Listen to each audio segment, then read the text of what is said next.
నమస్తే, welcome to Leo. మనతో ఉన్నారు సీనియర్ జర్నలిస్ట్ హేమసుందర్ గారు. సార్ నమస్తే. నమస్తే అండి. సార్, స్పిరిట్ ప్రారంభోత్సవం జరిగిపోయింది. వాస్తవానికి ఇప్పుడు మోస్ట్ అవైటెడ్ డైరెక్టర్ ఎవరు అంటే ఖచ్చితంగా మనకి కనిపించేది సందీప్ రెడ్డి వంగ. తీసింది తక్కువ సినిమాలైనా సరే ఆర్జీవి లాంటి డైరెక్టర్స్తో కూడా షబాష్ అనిపించుకునే రేంజ్లో ఆ డైరెక్టర్ ఉన్నారని చెప్పుకోవచ్చు. అయితే అలాంటి డైరెక్టర్కి ఇప్పుడు ఈ ప్రభాస్ తోడవుతే ఎలా ఉంటుంది అనే దానిపైన భారీ అంచనాలు అయితే ఉన్నాయి. కానీ ఈ సినిమా ఓపెనింగ్కి ప్రభాస్ గారు ఎందుకు రాలేదు, కానీ చిరంజీవి గారు సినిమాలోనే లేరు అంటూ చిరంజీవి గారు ఎందుకు వచ్చారు అనే దాని మీద పెద్ద డిస్కషన్ జరుగుతుంది. దీని గురించి మీరు ఏం చెప్తారు? నేను అనుకోవటం ఏంటంటే చిరంజీవి గారు లేరు అనుకోవటం కరెక్ట్ కాదేమనిపిస్తుంది. ఇప్పుడే రివీల్ చేయకపోవచ్చు. ఒక స్పెషల్ క్యారెక్టర్ అంటున్నారు కదా, నాకు తెలిసి ఉండే అవకాశం అయితే ఉందనుకుంటున్నాను నేను అనుకోవటం. ఇప్పటికిప్పుడు వాళ్ళు ఖండిస్తారు కూడా, చివరిలో రివీల్ చేయొచ్చు. ఎందుకంటే ముందు ఆయన డేట్స్ అవన్నీ చూసుకోవాలి, ఒకటి అవైలబిలిటీ చూసుకోవాలి. చిరంజీవి గారు లేకపోతే ఆ స్థానంలో ఇంకొక నటుడిని కూడా తీసుకొచ్చే అవకాశం లేకపోలేదు. ఎందుకంటే ఒక పాత్ర అయితే నాకు తెలిసి ఉండే అవకాశం అయితే ఉంది. చిరంజీవి గారి తరహాలో ఆయన చేయగలిగే పాత్ర ఒకటి ఉండే అవకాశం అయితే ఉంది. అది చిరంజీవి గారు కూడా చేయొచ్చు. ఒకటి ప్రభాస్ రాకపోవడం కారణాలు ఏంటి, ఆయన సినిమాల్లో బాగా బిజీగా ఉండటం వల్ల బహుశా రాలేదని అనుకుంటున్నాను నేను. ఎందుకంటే టీ సిరీస్ భూషణ్ కుమార్ గారు వచ్చారు, మరి భద్రకాళి పిక్చర్స్ వాళ్ళు చేస్తున్నారు ఈ సినిమాని. తృప్తి దిమ్రి హీరోయిన్, మొత్తం ఈ టీంతో ప్రారంభోత్సవం అయితే చేశారు. మరి ఆర్టిస్టుల పరంగా చూసుకుంటే, ప్యాడింగ్ పరంగా చూసుకుంటే డాన్లీ కొరియన్ నటుడు మెయిన్ విలన్ చెప్తున్నారు అతన్ని. అలాగే మరి దగ్గుబాటి అభిరామ్ కూడా, రాణా బ్రదర్ అభిరామ్ కూడా ఒక కీలకమైన పాత్ర అన్నారు. అట్లా ప్యాడింగ్ ఆర్టిస్టులు కానీ ఇవన్నీ చూసుకుంటే చాలా ప్రత్యేకమైన సినిమాగా చెప్పాల్సి వస్తుందండి. మనం చూసుకుంటే చిరంజీవి గారు కూడా ఆయన చరిత్రలో చాలా వరకు కాప్ సినిమాలు తీశారు, పోలీస్ పాత్రలు వేసారు, ఎస్పీ పర్సనం కావచ్చు, ఇలాంటి సినిమాలన్నీ కూడా. అయితే ఖచ్చితంగా ఇప్పుడు ఏదైతే రాబోతున్నటువంటి టైంలో చిరంజీవి గారు కూడా ఒక సీనియర్ పోలీస్ ఆఫీసర్ అని చెప్పేసి గతంలో చాలా వరకు లీకులు వచ్చాయి. కానీ ఇప్పుడు ఖండిస్తున్నారు సందీప్ రెడ్డి వంగ.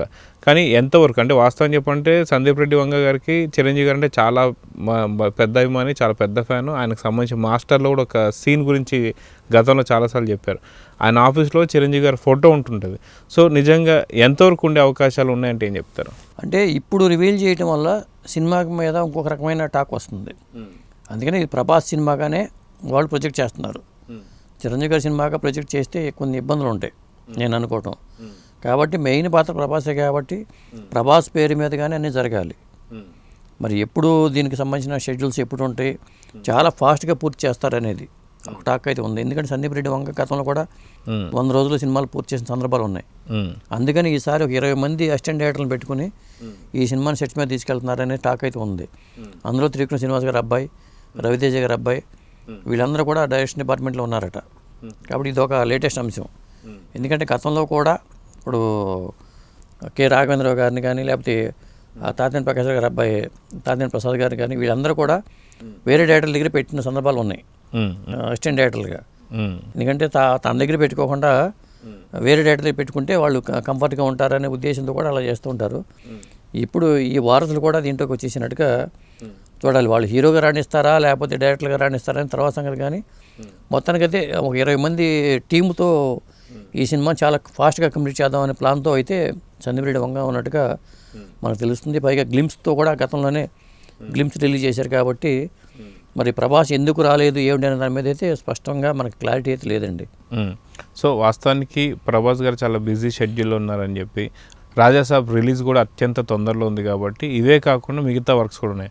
సో ఇప్పుడు స్పిరిట్ పైన అంచనాలు ఎలా ఉండబోతున్నాయి, లేదా లుక్ బయటకు వస్తుందని చెప్పేసి అనే ప్రభాస్ బయటికి రాలేదని చెప్పి కొంత చర్చలు నడుస్తున్నాయి. మీరేమంటారు? అంటే లుక్ అయితే వాళ్ళు ఆల్రెడీ రివీల్ చేశారు కాబట్టి ఒక స్ట్రిక్ట్ పోలీస్ ఆఫీసర్ పాత్రగా చెప్తున్నారు. పైగా సందీప్ రెడ్డి వంగ పాత్ర ఎలా ఉంటుందో మాకు తెలుసు, చాలా రూడ్గా ఉండే పాత్ర ఉంటుంది. 100% ఆ పాత్ర న్యాయం చేస్తాడు.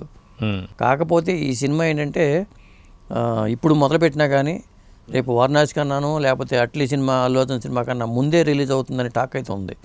అంటే 2027 సంక్రాంతి టార్గెట్గానే ఈ సినిమాని పట్టాలెక్కించబోతున్నారు అనే వార్త అయితే హల్చల్ చేస్తుందండి. సో వాస్తవానికి గతంలో మనం చూసాం విజయ్ దేవరకొండకు కూడా అసలుకి అంతకుముందు ఎక్కడ కూడా స్టార్డమ్ అనేదే లేదు, కానీ ఒక స్టార్డమ్ క్రియేట్ చేసింది మాత్రం అర్జున్ రెడ్డి అని చెప్పుకోవచ్చు.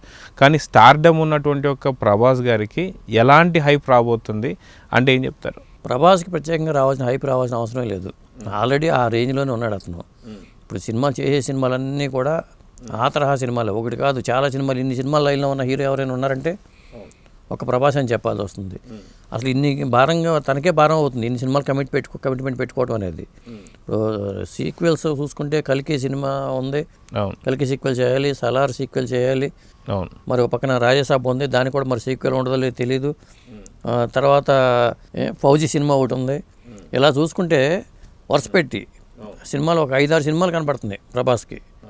మరి ఈయన సినిమాలు ఎప్పుడు పూర్తవుతాయి అనేది తెలియదు. సో చూద్దాం సార్, మొత్తానికి రాజాసాబ్ ఎలా ఉండబోతున్నాడు స్పిరిట్లో, మొత్తానికి చిరంజీవి గారి పాత్ర ఉంటుందా లేదా అనేది చూద్దాం. మరి నమస్తే. నమస్తే అండి.